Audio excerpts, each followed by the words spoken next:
Hey there. Welcome to Discover the Divine You. My name is Kimberly Nicole. Right now I'm on a journey to figure out who the real Kimberly Nicole is, who I was divinely created to be. So I created this podcast in hopes others could benefit from what I'm learning and the different ways I'm connecting with a higher power. I created this space for honest conversations about healing, creativity, spiritual growth, and learning to reconnect with myself while living presently in my life. I'm a mom of 3. I have a job. I'm in 12-step recovery. Real life happens every day. So this is a space of no pressure, no expectations, no perfection, just progress. A journey towards finding peace, clarity, and connection to something bigger than ourselves, going from chaos to calm. So here we go. I'm so glad you're here to take this journey with me. Let's get creative. Episode 40. Forgive yourself, will you? Hi, it's me again, Kimberly Nicole. Oh, this is Discover the Divine You.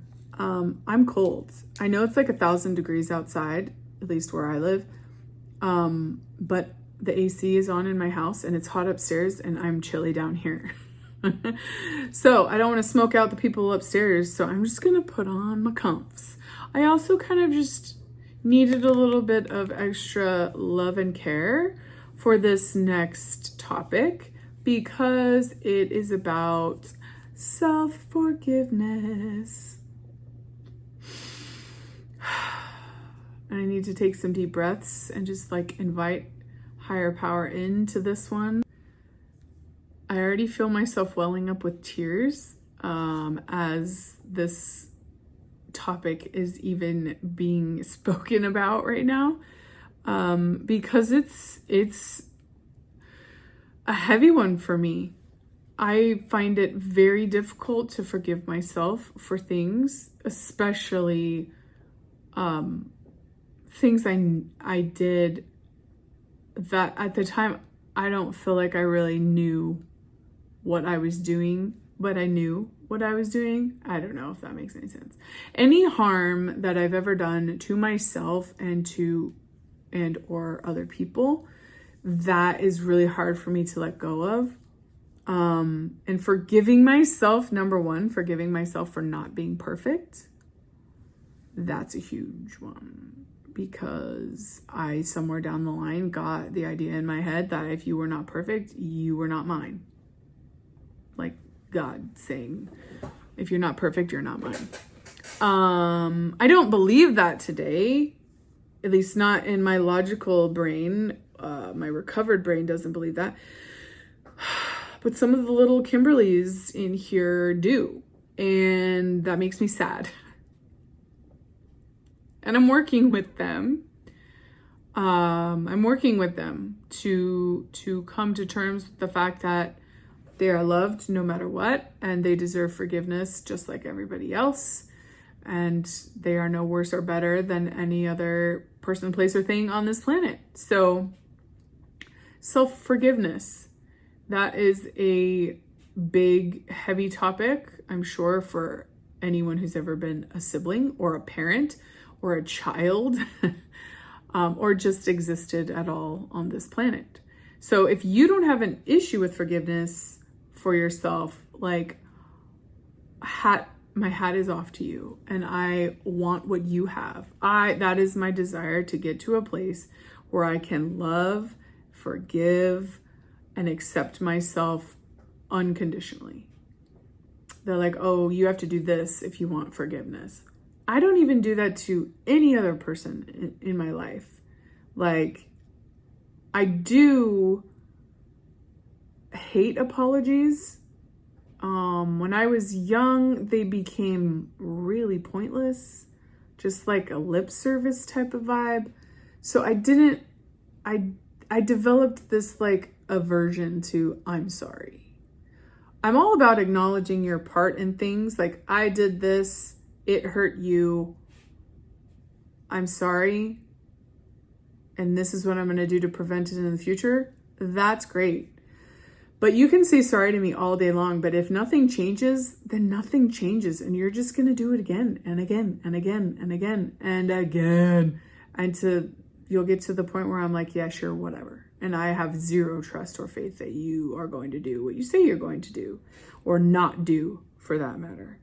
And so I think that's probably where the core issue I have with forgiving myself is like, I would constantly say, oh, I'm not going to hurt myself again. I'm not going to overeat again. I'm not going to overspend again. I'm not going to yell at my kids again. I'm not going to talk poop on people anymore. I had all these things that I wanted to never do again, but would continuously do. And I couldn't let go of those things or stop doing them until I recognized my part in them. You know, like the 12 steps really helped me understand that, like, I don't need validation from any outside sources. So once I didn't need a validation, like my desire to talk trash on people just kind of went away, because it's like, well, I don't want people talking about me like that. And it doesn't make me any more interesting. It has like this allure, like, ooh, people want to know what I know, and I have all the tea, you know. That I get, but if I can't say it in front of the person, why would I want to say it behind their back? Whether it's good or bad, because sometimes we don't say good things that we like about people. And today I actually was reminded that I do good things too. That there's not only like stuff I have to forgive myself for. There's stuff that I need to celebrate. And I struggle with that too. You know, I have a hard time saying like, I did that thing. Like if my kid does something that I do that I don't really love about myself, I'm like, dang it, I did that. I made them this way. It's all my fault. Right? But if they do something great, I am the last one to go, yes, I did that. I taught her how to do that. I taught him how to do that. He's kind because whatever. I don't praise myself enough because I'm scared of getting haughty or big-headed or cocky, whatever you want to call it. I'm scared of not being right-sized. And I have to remember that it's not my job to make myself right-sized. It's my job to go to higher power. And higher power has the tools to make me right-sized. And that's figuratively and literally. Emotionally, physically, spiritually, all the things. And I know today that I deserve forgiveness. I believe that wholeheartedly. That's not a problem. Making my default become self-forgiveness, that's something I'm going to have to work on for a minute. It's going to take a cool minute. And that's okay. It doesn't have to be instantaneous. It doesn't have to be an overnight miracle for me. I just have to be willing. And when I struggle to forgive myself for not living up to, the goals I set for myself, or, I guess that's all. If I don't live up to the goals that I set for myself, I can love myself anyway. And I can forgive myself for not being perfect. Because I still struggle with wanting to be perfect. And what does that even mean? That I never, ever hurt anyone ever? But then that would be miserable for me, right? Because I'd have to be a chameleon to never, ever hurt anybody ever. And obviously I never want to hurt anyone intentionally. That's for sure. But sometimes people are going to be upset with the way I live, the way I talk, the way I act, and that's okay. I don't have to be what anybody else wants me to be anymore. And there's definitely layers that are coming off that are making it so that I feel more of a willingness to forgive myself. And hey, a year ago, I wasn't even willing to forgive myself. I thought I was the lowest of the low and I didn't deserve any forgiveness. But I know today that that's not true, that my higher power loves me no matter what, loves me so much he can't take his eyes off me. And God asks you to forgive people 70 times 7, I think it says in the Bible or whatever. Right? And that just means forgive everyone all the time. Doesn't mean go back to the toxic relationship or the harmful people in our lives or substances. Absolutely not. It just means find that safe distance where you can love yourself and the other person at the same time. And that's going to look different for every person in our lives. But we can't separate ourselves from ourselves. That's weird. That's like an out-of-body experience. I don't know many people that have those on a regular basis. Do you? But we can sit down with our higher power and we can say, hey, help me see myself through your eyes. Put your God goggles on, you guys. I need to make myself some God goggles. I think that'd be fun. I'm going to do it. God goggles. I'm writing that down. Write that down. God goggles. Ha!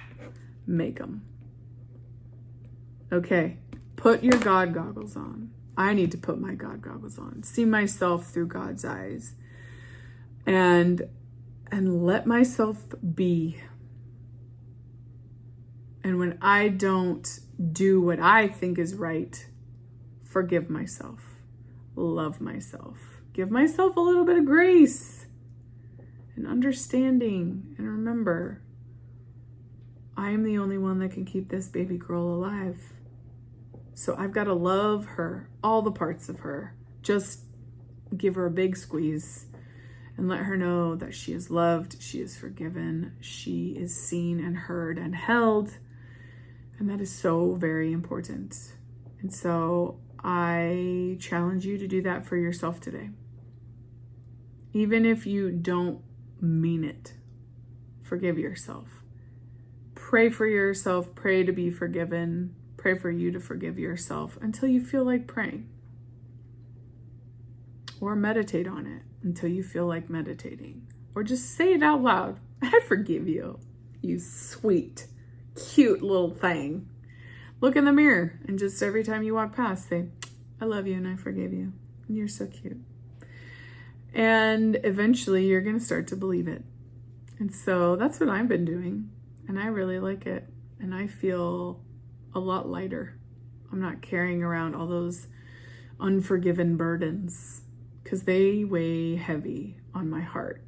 And when my heart is heavy, my body is heavy. And when my body is heavy, my mind is just, it can't run the show alone. I need mind, body, heart, and soul.